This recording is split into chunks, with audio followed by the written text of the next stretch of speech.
Galerinha, estamos aí para um sync-up que eu considero especial, porque faz tempo que eu e Vitor, por motivos distintos, né? Eu, por um regime de constante falta de energia aqui na Zona Norte, na região de Benfica, Rocha, São Francisco Xavier, aqui no Rio, devido ao conserto de uma retransmissora, né? A gente ficou sem energia. Justamente nas terças-feiras, eles estavam fazendo manutenção e ficava sem energia elétrica aqui. O Vitor, por causa dos focos de incêndio que começaram a ter. Então, a gente quase ficou praticamente um mês, eu acho, 3 para 4 semanas, né? Sem conseguir dar continuidade à retomada que nós fizemos. Porque a gente também parou um tempo, passou um tempo também desconectado. Mas o positivo é que, quando a gente conseguiu se sincar, a gente conseguiu avançar bastante na vida. Ou seja, o Vitor conseguiu aí abrir o onboard ou o próprio Miro, né, da Rizomar. Não sei o quanto você conseguiu fazer a migração, né, do Miro do Rerê, né, para o Miro da Rizomar, que a gente já tinha mapeado historicamente, né, dentro do que a gente fez. A gente conseguiu olhar para uma parte importante, né, da segunda fase, que é a coideação complexa, que é justamente a gente começar a mapear as inteligências coletivas em torno do projeto, né? Ou seja, a gente começou a trabalhar com O2, que a gente está forqueando, está chamando de O2 em rede, que a gente está trazendo os paradigmas do rede para o O2, e começamos a olhar a questão ali, rever, né, o que a gente já tinha feito, que é ver quem está na gema, quem está na clara, quem está na membrana, na órbita, enfim, a gente começou a rever isso, né? Falei para ele que uma vez que a gente revisse tudo isso, a gente ia dar continuidade ao trabalho de ver as dinâmicas, né, relacionais e transacionais desse capital social, dessa inteligência coletiva que está em torno da Rizomar. Ao mesmo tempo, o Vitor deu uma atualização, né, de como hoje a Rizomar se encontra, diferentemente lá atrás, quando a gente parou, que ela está mais centralizada, vamos dizer assim, mais organizacional, mas tem, obviamente, um grau de organicidade grande, né? Ao mesmo tempo, tem todo um trabalho de geração de um fundo que a gente vai, obviamente, se conectar a esse trabalho, né? Ou seja, a gente vai estar linkando a geração de piscina comum, de recursos compartilháveis da Rizomar para esse fundo, para esse trabalho. Mas isso é uma coisa que a gente vai fazer ao longo, né, dessa nossa exploração. E tem todo um conhecimento ligado ao Web3 DeFi, né, que é essa camada de internet, que em paralelo a gente vai estar fazendo através da Greenpeace Brasil, né, essa exploração. Em suma, eu estou dando uma geralzinha assim para abrir os trabalhos, para entender que a gente não parou no tempo, a gente conseguiu avançar algumas coisas apesar dessa nossa, né, desconexão aí. Dito isso, vou passar para você, querido, para você fazer um check-in, né, para dizer como é que você está chegando, como é que estão as coisas por aí, como é que você está hoje. Na sequência, a gente ouve o Pablo e a gente já mergulha no nosso trabalho de hoje. Fica à vontade aí. Salve, salve, pessoal. Salve, Pablo. Salve, Vini, todo mundo que tá aí. É, chego bem. Essa semana eu é, tô melhor, né? Esses últimos meses, 2 meses aí foram bem intensos, por conta dos incêndios florestais aqui na região, o que demandou muita energia, é, física, psicológica e emocional, assim. Mas agora já está estabilizando. Hoje tinha outro foco de incêndio, mas a gente já está um pouco mais organizado, já conseguimos, né, arrecadar fundos, comprar equipamento, escrever em editais. Então agora a gente está um pouco mais estruturado para passar por esse pesadelo de novo ano que vem. E estou animado aí em retomar o papo, que foi temporariamente impedido por conta do fornecimento de energia centralizado. E é isso aí. Pablo, como é que você chega? Pô, eu chego bem, tô aí querendo conhecer mais do Rizomar, entrei lá no, na rede social, fiz um cadastro, e é isso, tô bem. Aqui caiu uma chuvinha boa hoje. Aqui os incêndios não chegou na região, graças a Deus. Mas é foda aí, né, velho? Ver que foi no Brasil todo, né? Pensando que deve ter vários fogos postos aí também, né, pelo agronegócio. É isso, vamos regenerar. Fala aí, Vini. Beleza, querido. Eu vou te perguntar, Vitor, se você já está com o Miro da Rizomar aberto aí no seu Note, para você compartilhar a tela, a gente fazer uma navegada juntos, fazer uma memória, né? Vamos aproveitar e fazer uma memória juntos aí. E, opa, tá aí, bacana. Tô vendo o edital aí. Abre, tô vendo o edital. Abre aí o Miro para a gente poder dar uma navegadinha nele. Opa, beleza. Vai para a sua esquerda, né, para a gente dar uma olhada onde nós paramos. A gente estava dando uma revisada nisso aí, lembra, Vitor? Nessa galera toda aí, a gente fez a gema, fizemos a clara, acho que fizemos um pouco da membrana, se não me engano, né? Fizemos isso, sim. Quer dizer, o bom é que está tudo registrado, né? A gente registrou isso, então é legal. Se eu não me engano, você ficou de você falou que você não tinha de cabeça, né? Todo esse pessoal estava uma lista que você tinha, que você foi tirando, que o João, que estava na época com a gente, né, o João Estelita, né? Ele foi anotando bonitinho. Não, tem muita A coisa que per- foi de cabeça, né? Tinha muita coisa, tipo, já tinha uma boa base é. recém-mapeada. Então, o que nós vamos fazer hoje é o seguinte: essa dinâmica de gema clara e membrana que a gente está vendo agora é com relação ao aspecto organizacional da Rizomar, certo? O anterior é com relação ao grau de proximidade das pessoas, tá? O que a gente estava começando a fazer é fazer a correlação, né, das pessoas, o orgânico com o organizacional, ou seja, a gente estava começando a entender, né, de que forma isso lá atrás, a gente não chegou a mexer agora para atualizar isso aqui, né? A gente vai ter que atualizar isso. A gente ia começar, a gente começou a fazer o trabalho de entender, né, é, o que dessas dimensões organizacionais, o que estava transacional, o que estava relacional, correto? A gente começou a fazer com o transacional, né? Por exemplo, você botou a gestão que está entre a gema e a clara, só para exemplificar, né? Os projetos que está entre a conversa entre a gema e a membrana. Isso aí foi você falando e o João, aquela rapidez ninja dele, fazendo as correlações, entendeu? A gente pode, eu acho que a gente pode começar por aí hoje. A gente já começou a atualizar o mapeamento por grau de proximidade, né? No O2 anterior. A gente falta atualizar isso aí, porque eu acho que tem uma mudança significativa, pelo que eu entendi, né? De onde nós paramos lá atrás para isso aí.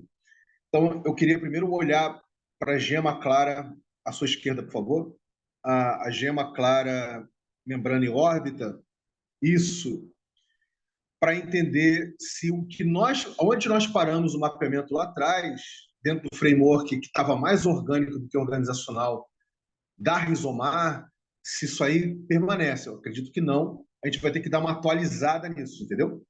Então, eu proponho que a nossa exploração de hoje Claro. seja atualizar isso aí, tá? Que a gente já começou a atualizar o grau de proximidade das pessoas, correto? A gente atualiza isso e depois a gente parte para a coordenada orgânica organizacional, vendo a relação de pessoas com as dimensões organizacionais da Rizomar hoje, né?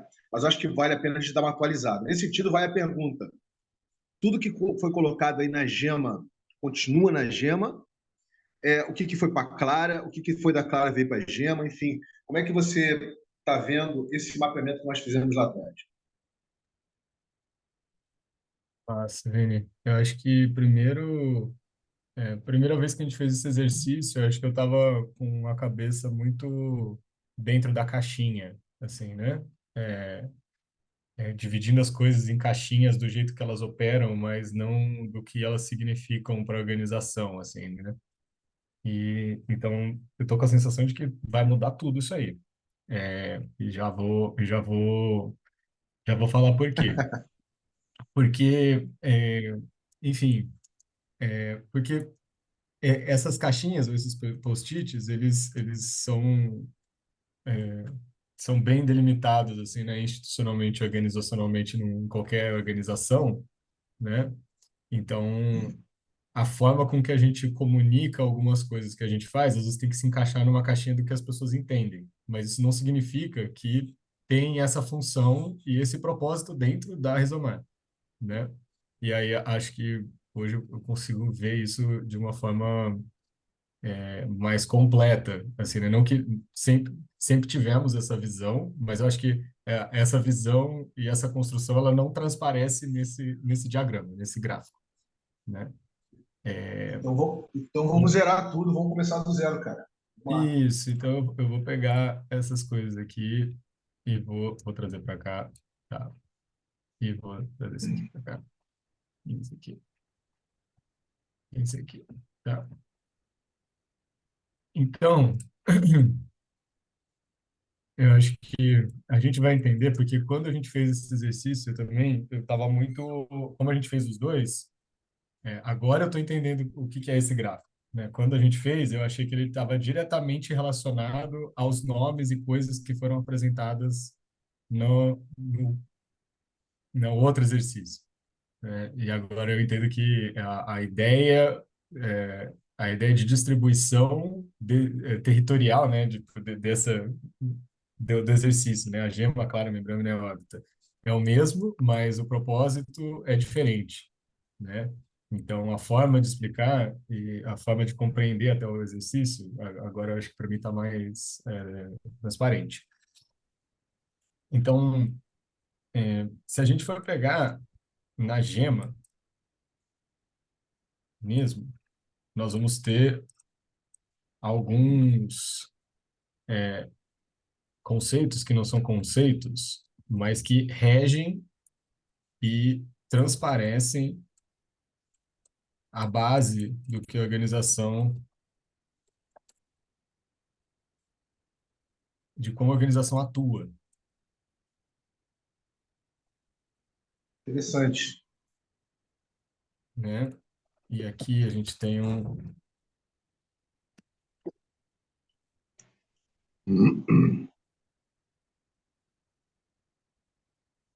Só vou te pedir para você aproximar um pouquinho mais para eu poder ver aqui, que eu estou claro, no Note. você tá no, Aí, obrigado. então,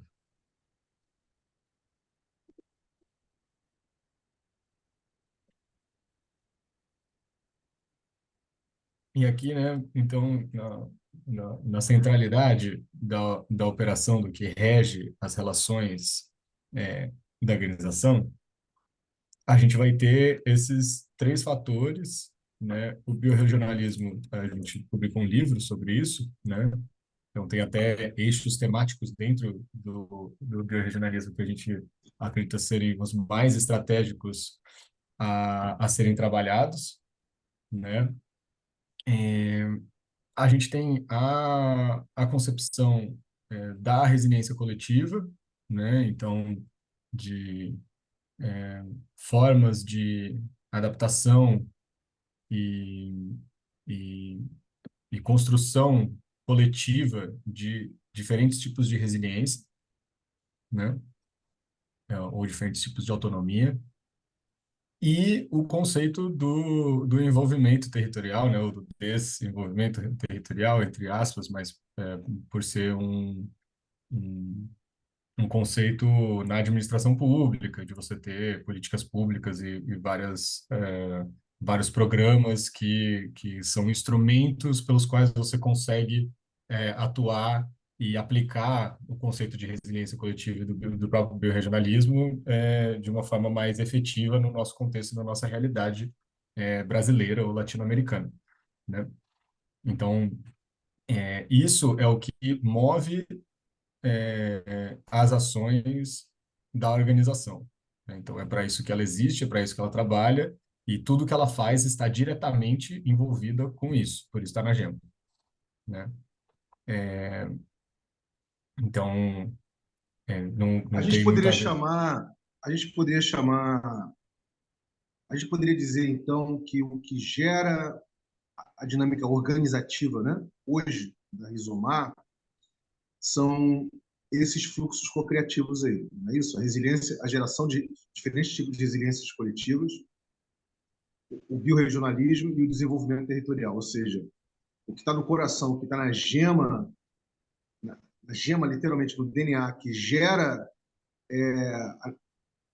digamos, gera essa dimensão organizativa da Rizomar, são esses fluxos co-criativos. É isso, Pedro, que você está falando?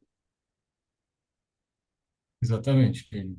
É exatamente isso que eu estou falando. E aqui eu vou até pegar mais especificamente, Mas eu seria vou pegar legal os a gente conceitos do entender livro. como é que eles são gerados a partir, quer dizer, cada fluxo desse, o que que cada fluxo desse, eu sei que eles estão interrelacionados, mas o que cada fluxo desse Uhum. gera de forma interrelacionada ou não com os outros fluxos, né, em termos organizativos, para a gente poder mapear, né, a dimensão organizacional, que ela também é relevante, óbvio. Tá, vamos lá. Você pode refazer a pergunta no começo ao fim? Então, pensa assim, eu entendi, isso é bem contemporâneo, tá? Isso começa muito com os frameworks orgânicos organizacionais, nem só organizacionais. Você vai ver propostas semelhantes com essa no O2, por exemplo, obviamente baseado em ciclos, né? Formação de ciclos, onde você não tem um pressuposto estático, cristalizado das dimensões organizacionais. Essas dimensões organizacionais elas acontecem na medida da interação e acontece a partir da matriz do fluxo co-criativo, entendeu? O que eu estou achando incrível é quanto vocês estão sintonizados com esse tipo de atualidade, contemporaneidade, ou seja, da, da, da organização está começando as organizações, através de tecnologias sociais de governança e gestão como o O2, por exemplo, para mim, né, pelo menos na minha experiência, é a última forma, assim, do que vem sendo, né, a sociocracia, a S3, a holacracia, por exemplo, né? Ou a própria dinâmica holônica, né, de geração de ólogos, da parte do todo para parte, é que as dimensões organizacionais elas não estão pré-definidas, elas vão se definindo com diferentes pessoas, em diferentes contextos, na medida dos fluxos interativos das pessoas, entendeu? Eu queria entender se é exatamente isso, porque isso está na fronteira, né, do que está sendo criado como blueprint organizacional para lidar com as complexidades que a gente vive hoje em dia. Entendeu? Então, eu queria entender se eu estou em sintonia com o que você acabou de explicar ou se eu fui um pouquinho mais à frente, ou vocês ainda estão começando a trabalhar isso. Eu acho que é bem isso mesmo, Vini. E daí isso causa, assim, até uma certa inquietação ou às vezes a gente sente, assim, né, que parece que está desorganizado, parece que não tem uma definição, que hora é um círculo é uma coisa, daí no ano seguinte ele já se transformou em outra, ele já se transformou em outra, mas porque o trabalho também já se transformou e tá tudo, mas nunca é igual, e falta consistência. Não, tá alinhado com o propósito, a gente está fazendo aquilo que a gente está se propondo, e conforme o contexto vai mudando e a realidade vai mudando, as necessidades organizativas vão mudando também, né? E realmente, num primeiro momento, isso foi extremamente incômodo, assim, e difícil de lidar.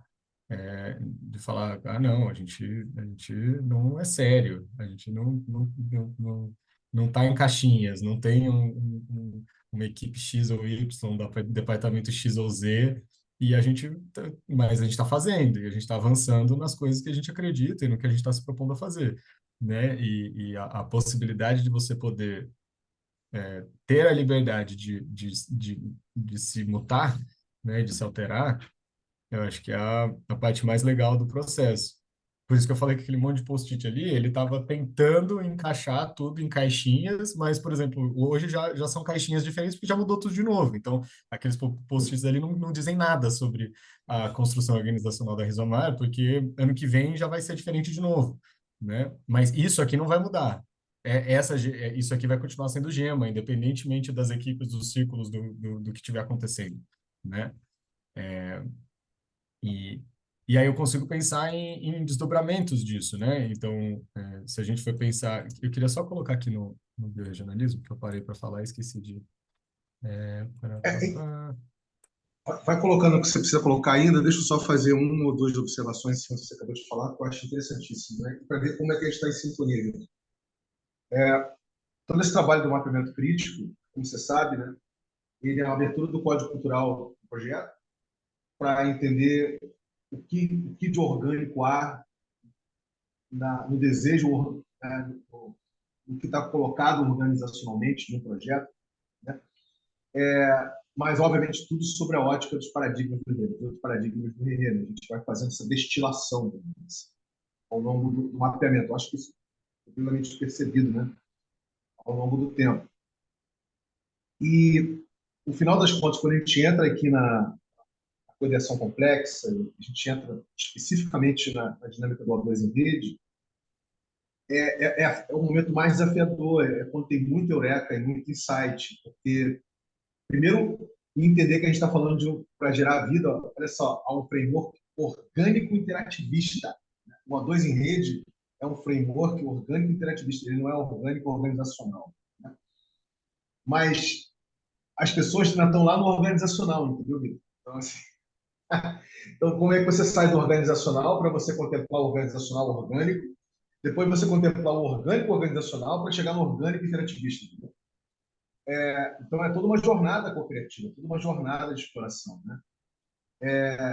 Porque realmente são paradigmas distintos, não são a mesma coisa. O que eu estou achando bonito é que, pela sensibilidade que vocês possuem, vocês meio que já calcaram. Claro que a gente pode dizer que o mapeamento crítico teve aí algum grau de relevância no meio dessa dinâmica aí, embora ele só, até o presente momento ele foi feito a partir da sua perspectiva, né? A gente não conseguiu ainda, né, incluir as outras pessoas. E a gente acredita que agora a gente vai conseguir fazer isso, né, nessa reta final do mapeamento crítico da Resumar. Mas o que eu estou querendo dizer com isso é que um dos objetivos, quer dizer, o desafio maior é a gente gerar uma dinâmica, a gente gerar, a gente fazer da Rizomar um empreendimento em rede, tá? Lastreado por uma dinâmica constante de piscina comum de recursos compartilháveis, né? Que vai se espelhar com as piscinas comuns de outros projetos e com as interfaces ecossistêmicas do RE com o protocolo. Quer dizer, é uma coisa de física quântica mesmo. A gente ainda vai chegar lá. A gente não está lá ainda. A gente vai chegar lá. Mas o que eu acho interessante são os snapshots organizacionais que você consegue fazer numa dinâmica dessa.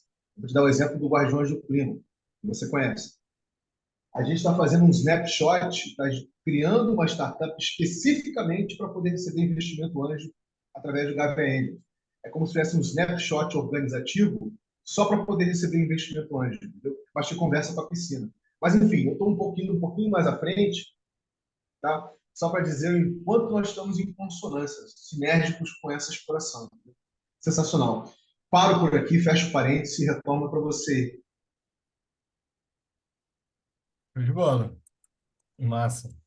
É, Inclusive, acredito que a própria ideia do nosso fundo é algo bem parecido, assim, né? É, a gente, essa ideia de criar um instrumento de captação de recursos que às vezes transcenda a própria estrutura da organização hoje, assim, né? Aí, na Clara, a gente vai ter Só coisas... mostra o que você colocou ali que a gente não viu ainda. Ah, massa, foi Você mal. colocou. Colocou aqui muito rapidamente, a gente não. no biorregionalismo aqui, a gente tem 6 áreas, né, é, na construção, né, que o Jerome Amart e o Matheus fizeram para a construção do Manifesto para um Biorregionalismo Brasileiro. Essas 6, vamos dizer, áreas temáticas ou de atuação e de envolvimento territorial necessárias para alcançar o biorregionalismo, que é uma forma de se enxergar e se encontrar e se territorializar, né? Se ver num território, né? Levando em consideração e chegar ao território como um organismo vivo, basicamente, né? Entender uma coesão de aspectos naturais, topográficos, florestais, de seres vivos, de fauna, de flora, mas também socioculturais, de uso do solo, de tradições, de culturas, né? E aí, a partir disso, você consegue ter delimitações que sejam orgânicas e que você sinta parte desse sistema, desse ecossistema e desse organismo vivo. E e aí, enfim, o regionalismo tem vários aprofundamentos filosóficos, ecológicos, de ativismo, tem uma base meio anarquista, assim. É, e aí, no livro, a gente explora essas 6 áreas, né, para o desenvolvimento de um biorregionalismo territorial, que é a regeneração ambiental, a soberania alimentar e a agroecologia, a economia solidária e circular, o saber fazer e artesanato, e aqui vai para além de cestaria ou de miçanga, né? É, um mecânico, um artesão, né? O fazer com as mãos é artesanato, né? Para além de só do que a gente vê na feirinha. Energias renováveis e microindústria, cultura popular e ativismo local, né? São as 6 áreas prioritárias aí que a gente enxerga para o desenvolvimento de um conceito de uma territorialização biorregional. O envolvimento territorial, o desenvolvimento territorial como instrumento administrativo e a resiliência coletiva como um conceito que precede até o biorregionalismo, visto a nossa urgência de adaptação às mudanças que estão acontecendo no nosso planeta e na nossa sociedade. Então, isso, bom, tá, Gema. É, uma coisa que sempre pautou e sempre foi muito isso, muito da Clara, imediatamente após a Gema, posso até deixar maior aqui, é o aspecto educa...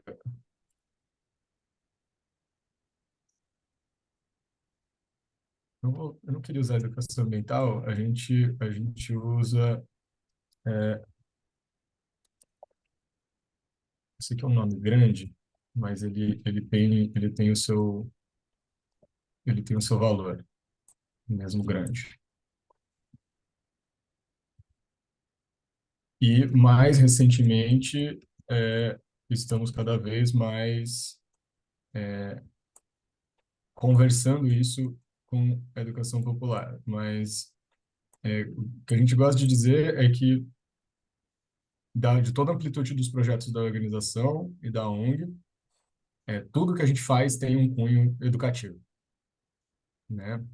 Então, por mais técnico que algumas coisas aparentem ser, se você pegar qualquer relatório, qualquer entrega, qualquer projeto que a gente faz, ele é sempre feito para uma pessoa leiga sentar e entender e se apropriar minimamente daquele conhecimento para a gente atingir esses objetivos aqui da GEM, né? Então, a ideia é instruir e mobilizar pessoas para criar esse futuro e chegar nesse propósito aqui do meio. Então, sem educação e sem um, uma abordagem, né, de educação popular e de uma educação socioecológica crítica, a gente não chega nessa gema. Então, acho que na Clara, a gente tem prioritariamente essas duas coisas como sendo as forças motrizes, assim, né? Imediatamente Mas, depois da mas, mas gema. aí não seria, Vitor, a educação popular a partir de uma perspectiva socioecológica crítica? Quer dizer, ou seja, você está falando de uma coisa só na realidade. Aí você está falando de duas coisas que têm pontos de contato. Não, são duas coisas que têm ponto de contato, porque eu enxergo que a gente, por exemplo, iniciou o nosso trabalho muito na educação socioecológica crítica, mas sem uma perspectiva de educação popular tão forte, né? Então, Entendi. sabe, abordagens mais expositivas. No começo a gente fazia muita palestra, né? A partir, né, a gente tem jogos pedagógicos, toda uma coisa de interação, de interatividade, mas é mais recentemente que a gente tem efetivamente, até metodologicamente e vamos dizer, cientificamente, assim, a gente começou a estudar mais e se aprofundar mais em educação popular e incorporar isso nos nossos processos, inclusive alterar as nossas dinâmicas de funcionamento, as nossas metodologias de acompanhamento de organizações, de mentorias, de facilitações, incorporando cada vez mais metodologias de educação popular que antes não estavam tão presentes, né? Então, por isso que eu estou colocando Uhum. como duas coisas, porque a gente começa mais centrado na educação socioecológica crítica e a gente vem utilizando e bebendo cada vez mais da educação popular para tornar tanto a acessibilidade da informação, a linguagem, a interação e o próprio aprendizado e apropriação desses conceitos mais intensivo e mais abrangente, assim, né? Podendo afetar cada vez mais, um E número quais maior de são as pessoas. ferramentas e artefatos de cada uma dessas dimensões? A gente vai mapear isso mais à frente, mas fiquei curioso aqui. Eu já entendi Mas que para a educação socioecológica crítica são as palestras, etc. E para a educação popular, como é que vocês têm feito? Quais são os jogos pedagógicos? Como é que é isso? Só para entender melhor. aqui a gente vai ter mentorias, facilitações, oficinas.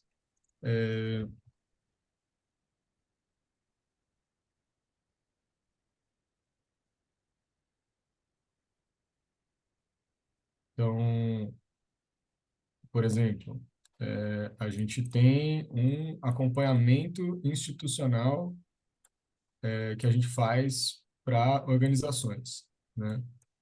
E aí, por exemplo, hoje a gente acompanha uma instituição que é uma associação de coletores de semente do Cerrado, na Chapada dos Veadeiros, e eles nos contrataram para a gente fazer 10 facilitações com eles, para eles se apropriarem de toda a sua institucionalidade, seu estatuto, seu regimento interno, seus contratos. E poderia ser algo ultra, se você contratar um escritório de advocacia, ele super vai fazer isso, vai pegar lá, vai destrinchar, vai falar aquele monte de baboseira, aquelas pessoas vão ouvir, não vão entender nada, vai chegar no final, o cara vai ter ganhado uma grana, e enfim, né? Então, nós estamos promovendo facilitações onde a gente, de forma lúdica, está construindo com eles todo o entendimento de para que serve cada documento, a aplicabilidade prática, trazendo casos reais, fazendo eles construírem com a gente, inclusive eles nos ensinarem sobre a própria documentação deles, a partir da experiência das pessoas da associação, e não nós lendo o documento deles e falando, seu estatuto é assim, né? Como que vocês fazem? Como é que funciona? Como é que funcionam as assembleias de vocês? Como é que funciona a tomada de decisão, tá? E aí, a partir disso, a gente vai olhar e falar assim, ó, e essa parte do texto tá condizente com a prática de vocês. Essa parte do texto não está condizente com a prática de vocês. Faz sentido fazer do jeito que está escrito ou faz sentido mudar o que está escrito, né? Então, realmente fazendo uma construção de apropriação daquelas pessoas sobre a organização delas, né? Estou dando um exemplo específico só para Agora, ilustrar um pouquinho melhor o que eu estou querendo dizer. estou entendendo. Eu vou fazer algumas observações aqui que eu acho que são importantes para pelo menos claro sobre a ótica que a gente está tentando mapear aqui. O que é? Você sabe a diferença entre artefato e ferramenta? Um artefato e uma ferramenta. Você sabe a diferença? Talvez não. Então, uma ferramenta por exemplo, é aquilo que já está ali totalmente já configurado, já tem uma metodologia própria, já tem uma forma de existir, etc. Né? Você já sabe como aplicar aquela ferramenta, por exemplo, o martelo, né? Ferramenta. Você sabe as possibilidades de uso de um martelo, você pode explorar.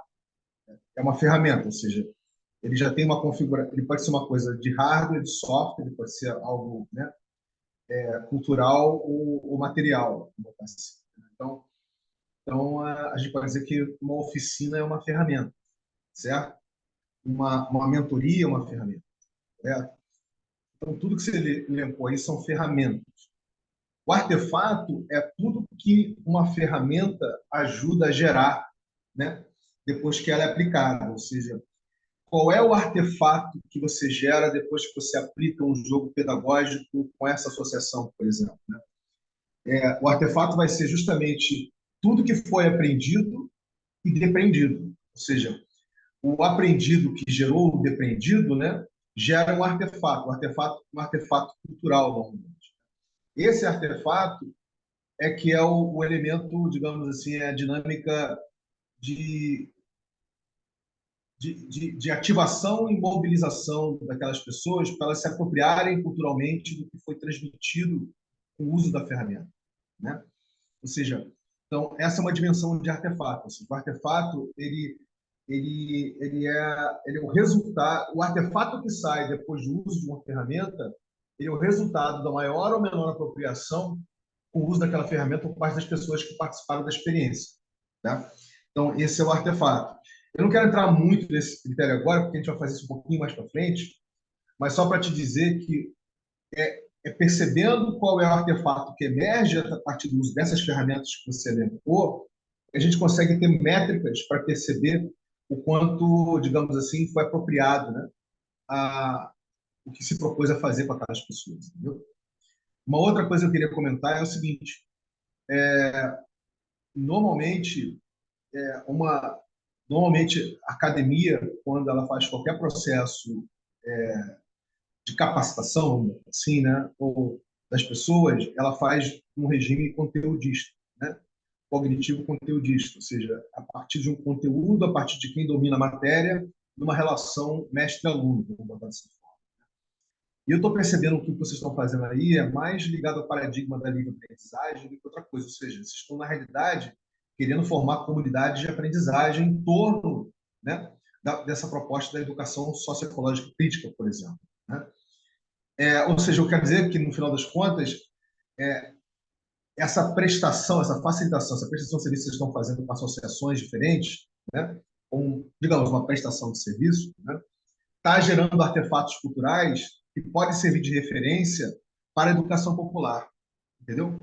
Ou seja, sabe aquela coisa do commons, do commons? Vocês estão conseguindo gerar um commons sobre educação socioecológica crítica, gerando esses artefatos culturais com esses processos de formação de comunidade de aprendizagem com essas associações, ou sim, essas organizações que vocês têm relação, entendeu? Vocês estão, digamos, fazendo essa facilitação. Eu estou botando essa dimensão assim porque eu acho que isso vai ser muito importante para entender, né, o mecanismo da, ou seja, o que reforça, né, o que gera o biorregionalismo, certo? O que está gerando o biorregionalismo, o que está fazendo esse biorregionalismo expandir, né, e contrair, certo? Ser apropriado, descentralizar culturalmente, né? Que adianta vocês fazerem esse trabalho e as pessoas continuarem dependentes da Resumar, certo? Elas têm que se apropriar disso, se apropriar e elas próprias têm que retransmitir isso também. Elas têm que virar também um mecanismo do mecanismo, né? Um metamecanismo, para isso continuar se alastreando, né? Se expandindo. Não sei se é mais confundido Exatamente. que isso. Eu não sei Não, se eu não, confundo, não, mas você está captando bem. Eu acho que já dá até para pegar o gancho e trazer, porque tá, a gente tem isso centralmente, daí eu coloquei essas coisas aqui mais para exemplificar ferramentas, né?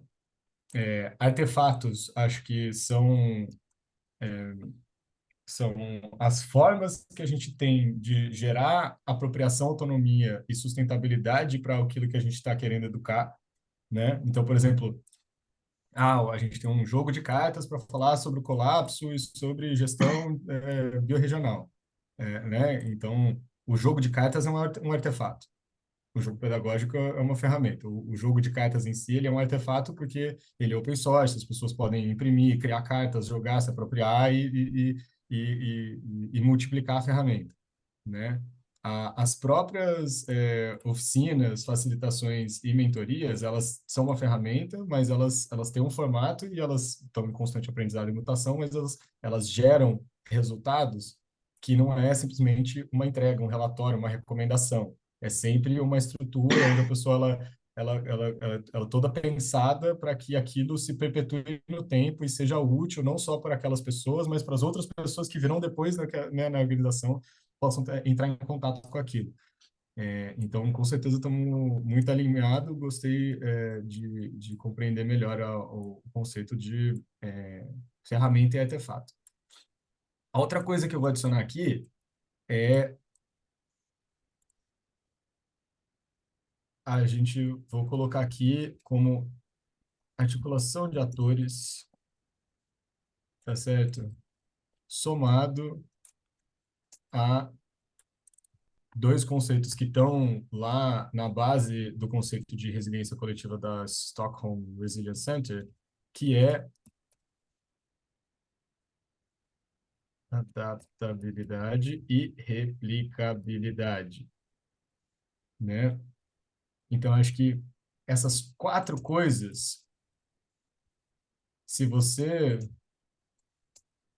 se você faz uma fusão lá, Dragon Ball Z, das quatro, é o que a gente tem trabalhado nos últimos 4 anos, que é a nossa metodologia para articulação, mobilização, captação de recursos humanos e financeiros para as áreas rurais do Brasil, que é a metodologia Comunidade Rizoma, né? Então, quando a gente junta a necessidade da educação socioecológica crítica, educação popular, a articulação de atores e a adaptabilidade e a replicabilidade para pensar no biorregionalismo, na resiliência e no desenvolvimento territorial, a gente chega nessa metodologia que a gente vem desenvolvendo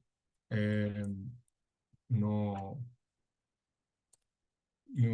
nos últimos 4 anos, que eu posso colocar, deixa eu colocar vocês aqui, e aí eu vou colocar, a metodologia seria um artefato, Vini? Ou ferramenta? A metodologia ela pode ser um artefato desde que ela seja uma meta-metodologia. Quer dizer com isso, ela tem uma capacidade de ser apropriada e replicada, né? Ou transformada em outra coisa. Se ela for uma coisa muito fechada, ela é mais uma ferramenta do que um artefato. Não, ela com certeza é um artefato, porque é isso, a metodologia elas são caminhos, são caixas de ferramentas, onde, dependendo do contexto, você vai precisar de uma martelo, você vai precisar da chave Phillips, você vai precisar de um alicate. Então você pode dizer que essa que você chama de metodologia comunidade de Zoma seria uma meta-metodologia, entendeu? Sim. Porque para ela se transformar de fato, ela ser de fato uma artefato. Mas bacana. Muito legal isso aí, Mas, Vitor. Estou de e, parabéns, cara. e Muito aí, interessante. e é legal Eu porque tenho uma dúvida quanto para mais tirar, mas eu quero parar de. Eu quero parar de. Eu tenho uma dúvida para tirar, mas continua, por favor. vou só continuar, que daí você adiciona que eu também não vou poder ter que encontrar o cara do trator ali meio-dia. É, daí, dentro desse escopo, dessa gema, a metodologia Comunidade Rizoma, que é uma das coisas que a gente faz, mas vamos dizer, hoje é uma das principais atividades da organização, porque é como a gente tem uma autossustentabilidade, de onde a gente capta recurso, né, e paga as pessoas para poderem atuar nos projetos. A gente atua nessas que já foram várias dimensões, né? Aqui nos post-its tinha várias coisas aqui, né? É, que a gente colocou aqui. Parará. Não, esse aqui nem está aqui. Estava mais para lá, então. É,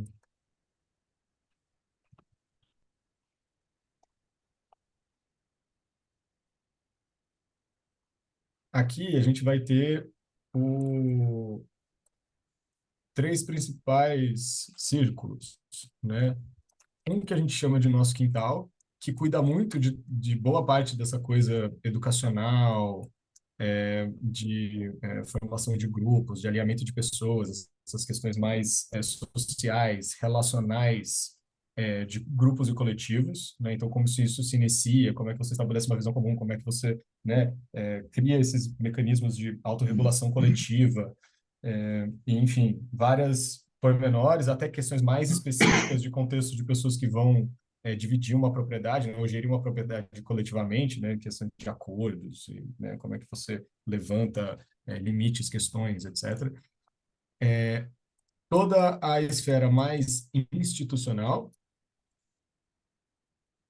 que, de novo, às vezes pode parecer uma coisa mais técnica, mais dura, assim, né? Estatuto, regimento, contratos, mas é menos sobre isso e mais sobre como as pessoas se apropriam dessas ferramentas para dar continuidade e longevidade nos projetos com todas essas visões, né? Compartilhando dessas visões que estão ali na Clara e na Gema, e tudo que é o que a gente chama de, né, planejamento de ocupação regenerativa. Ou só ocupação regenerativa, porque a gente trabalha com implementação nos projetos que estão mais próximos da gente, né? Então, se a gente está falando, se a gente quer ocupar e viver no nosso planeta de forma diferente, biorregional, a gente precisa ter tanto um planejamento quanto uma implementação diferente de formas de habitar, né? Então, é toda uma área que a gente pensa isso. Isso aqui está diretamente relacionado à metodologia, mas o que eu acho que é o mais legal, assim, né, é que por mais que a gente preste serviços ou seja contratado para um contexto específico, todas as ferramentas utilizadas por esses círculos e todos os artefatos gerados a partir dessas experiências, eles retroalimentam a gema, né? O que Muito eu quero dizer legal. com isso? É que a partir do momento que a gente é, já desenhou e criou 5 planos diretores de ocupação para ecovilas ou para comunidades e nas áreas rurais, em diferentes lugares do Brasil, a gente já tem um conhecimento integrado para começar a fazer propostas e incidir em planos diretores, por exemplo, né? A gente Uhum. já começa a ter bagagem, estrutura e know-how para propor para prefeituras formas diferentes de lidar com o ordenamento de ocupação da área rural dos seus municípios, né? A partir de 22 experiências de institucionalização de diferentes organizações, de diferentes lugares do país, a gente começa a entender melhor como incidir legalmente numa estrutura jurídica mais apropriada para a gestão coletiva de propriedade, né? A partir, né, enfim, então cada coisa dessa ela não termina em si, né? Então não é uma prestação de serviço, a gente está desenvolvendo um método para atingir aqueles objetivos lá da Gema. Então essa é a forma que a gente encontrou de financiar eles.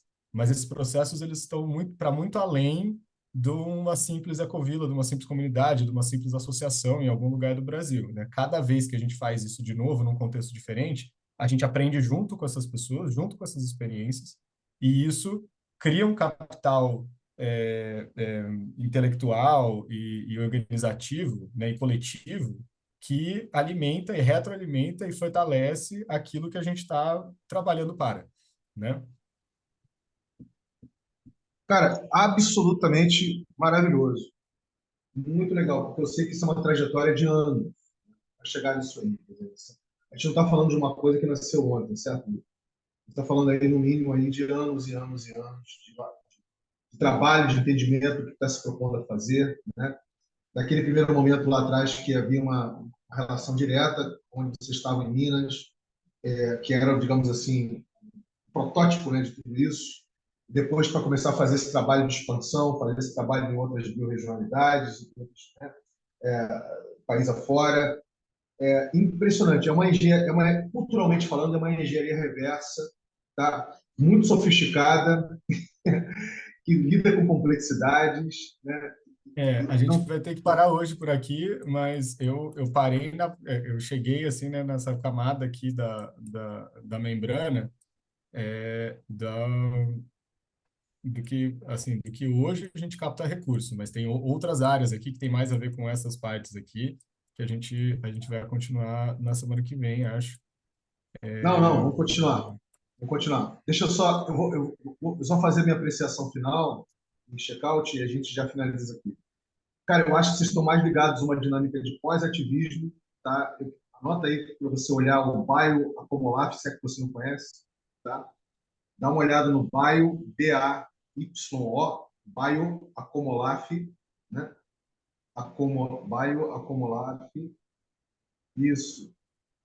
Dá uma olhada nele, que ele fala do pós-ativismo, né? Que é exatamente isso, é a geração de imprints culturais civilizatórios. Ou seja, você não está indo contra o que está estabelecido, né? Você está sendo um ativista contra para você poder fazer a negociação dentro, né?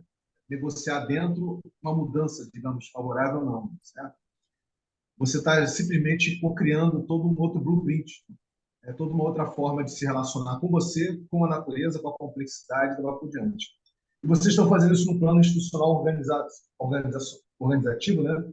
Que eu vejo pouca gente fazendo, quase ninguém eu vejo. Muito legal, Vitor. Parabéns. Vocês conseguirem ter chegado nesse momento aí. Eu sei que é uma obra aberta, é uma obra de. Ela nunca está fechada, ela está sempre em aberto, então acho sensacional. Então, essa é a minha apreciação, né, final e o meu check-out, né? Dito isso, eu passo para o Pablo aí fazer também a apreciação, o check-out dele, para a gente poder finalizar com você, Vitor. Falou, é bom demais essa introdução aí. Vou estudar bastante isso aí, porque eu quero desenvolver aqui também na minha biorregião, aqui na Costa do Cacau. A gente já tem um trabalho já de uns 10 anos aqui fazendo um evento, patrocinando conhecimento agroecológico. E é isso aí, bom demais, Isomar, velho. Bom exemplo. Valeu. massa demais, Pablo. Vamos trocar mais aí. Vamos promover um evento aí na Bahia. Temos até que falar com Salvador. Vai ser lá em Serra Grande, em janeiro. E toda a Boa. rede vai estar convidada. Uma construção de envolvimento territorial coletivo aí com várias frentes. Então, Vitor, fica à Muito, vontade aí, querido, para finalizar aí. não, é sempre muito bom. Agradeço demais o espaço. É muito bom fazer esse exercício e compartilhar visões, ideias. Eu acho que sempre de forma indireta, né? Por mais que seja eu participando aqui, eu digiro isso e trago, compartilho com outras pessoas e a partir disso as construções acontecem, né? E as renovações, um afinamento do entendimento, porque a gente precisa, mais do que aprender, a gente precisa desaprender, né? E o desaprender é mais difícil do que o aprender. E aí o processo, né, olhar para esse gráfico do jeito que estava e do jeito que está agora, é esse processo, né? Então, a primeira vez que fez foi no padrãozinho, formatadinho ali, consultoria, marketing, gestão, não sei o quê. E aí, hoje eu já olhei e já não reconheci nada. Eu falei, gente, isso não existe, né? Tipo, isso não funciona assim. E aí agora já dá para tirar um retrato mais real, assim, né, de como é que funciona de verdade a organização. E, e isso é prática, e prática no desaprender, né, no se livrar das construções que não servem mais, do paradigma que não serve mais, para abraçar um novo. Maravilha, É isso maravilha, aí. Vitor. Obrigado, querido. Vai lá ver o cara do trator. Semana que vem, terça-feira, 11 horas, nós estamos aí, né? Bonitinho. Massa. Forte abraço, dê um abraço no pessoal. Se você puder trazer mais alguém para a gente já começar a conhecer as pessoas que estão ali na Gema, vai ser muito bacana. E depois nós Com vamos certeza. mapear Talvez tenha que direitinho mudar esses de pontos. horário. Talvez a gente tenha Tá? que mudar de horário. Então, você já quer definir isso agora ou a gente vai conversando pelo ponto de contato no Telegram? Não, a gente vai ter uma reunião presencial aqui no final do mês, e aí eu acho que a gente vai ter, porque é isso, para a gente explicar coisas mais complexas assim, para pessoas que querem se engajar, mas não estão com um entendimento profundo, estão atuando aqui na membrana, numa coisa específica, tem noção de tudo isso, mas a gente realmente precisa desses momentos para conseguir sentar, conversar, alinhar coisas mais profundas, para ver tá, então quem quer somar nisso, quem está com disponibilidade, qual dia que pode ser, né? Aí a gente consegue propor uma data. Mas até o Porque final do mês a gente vai ter bastante. exatamente o que você acabou de falar, Vitor, vai ser o nosso próximo passo dentro dessa dinâmica da coordenação complexa do A2 em rede, ou seja, a gente visualizar papéis que podem estar conversando com diferentes graus de aproximação, né, com a dinâmica de cocriação, né, da Rizomar. O que a Rizomar está cocriando? Legal, A gente vai chegar legal. lá. A Aí, gente não chegou. e aí eu acho que a gente pode trazer, inclusive, pontualmente, né? Por exemplo, as pessoas que estão co-criando aqui dentro dessa área de educação, elas venham e participem e a gente faça uma coisa, né? Daria para talvez fragmentar isso, porque muita gente não dá para bater a agenda de todo mundo, e acho que também se tiver só eu, uma representação, outra, também não vai ficar legal. Então, se a gente conseguir minimamente fragmentar, sei lá, em 3 encontros com diferentes equipes e cada uma, né, fazer uma retrospectiva do que a outra falou e construir em cima disso, acho que pode ser bem legal. Não, com certeza, vai ser bem legal, já está sendo bem legal. Então, querido, estou preocupado com o cara do trator aí. Quero te liberar. Mas só a última coisa que eu queria falar para você é o seguinte: a gente também vai fazer isso ligado à essa camada cibernética da Web3 DeFi. Ou seja, a gente vai ter a possibilidade de estar rastreando tudo isso, fazendo atestação, fazendo. Então, todo mundo que for se envolver vai estar tomar contato com essa emergente camada, né, de internet que é a Web3 DeFi, de financiamento gerativo. O que vai ser sensacional, porque não tem nada parecido com isso hoje que a gente conheça acontecendo por aí. Entendeu? Aqui, pelo menos no Brasil. Lá fora tem algumas coisas semelhantes, não da Massa, forma como vocês estão fazendo. Então é isso, massa gente. demais. Vamos falando É aí, vamos isso. trocando ideia ali pelo ponto de contato. Bom Valeu. dia para você, Vitor. Bom Valeu, dia para Pablo. Um vocês. abração. Até.